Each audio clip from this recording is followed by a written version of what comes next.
చరిత్రలో first time BRS ఇంత week అయిందంటే తెలంగాణ రాష్ట్ర చరిత్రలో భారత రాష్ట్ర సమితి ఒక ప్రత్యేక అధ్యాయంగా నిలిచింది.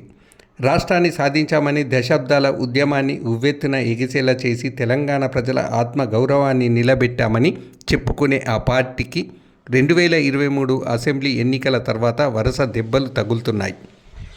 అసెంబ్లీ ఎన్నికల్లో విజయం దక్కలేదు. ఆ తర్వాత జరిగిన పార్లమెంటు ఎన్నికల్లో కూడా బీఆర్ఎస్ తీవ్ర నిరాశనే ఎదుర్కొంది. 17 పార్లమెంటు స్థానాల్లో ఒక్క సీటు కూడా గెలుచుకోలేకపోయింది. ఆ తర్వాత వచ్చిన కీలకమైన జూబ్లీహిల్స్ అసెంబ్లీ ఉప ఎన్నికల్లో కూడా బీఆర్ఎస్ తన సిట్టింగ్ స్థానం అయిన మాగంటి గోపీనాథ్ స్థానాన్ని కోల్పోయింది. తాజాగా జరిగిన మున్సిపల్ ఎన్నికల్లో బలమైన ప్రతిపక్షంగా నిలబడాలని భావించినా అక్కడ కూడా పెద్ద షాక్ తగిలింది. కేవలం 13 మున్సిపాలిటీలను మాత్రమే గెలుచుకుంది. గత వైభవంతో పోలిస్తే ఇది పార్టీకి గణనీయమైన వెనుకడుగు అని చెప్పాలి.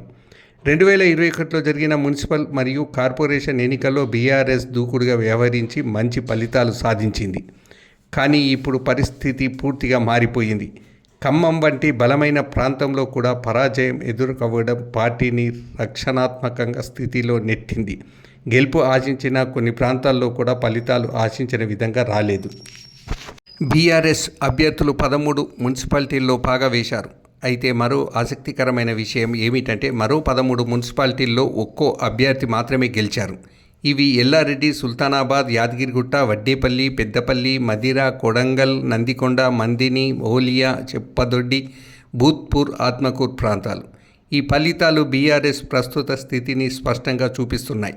ఇకపై పార్టీ భవిష్యత్తు వ్యూహం ఎలా ఉండబోతుందో, ఈ ఎన్నికల ఫలితాలపై ఎలాంటి నిర్ణయాలు తీసుకోబోతుందో చూడాల్సి ఉంది.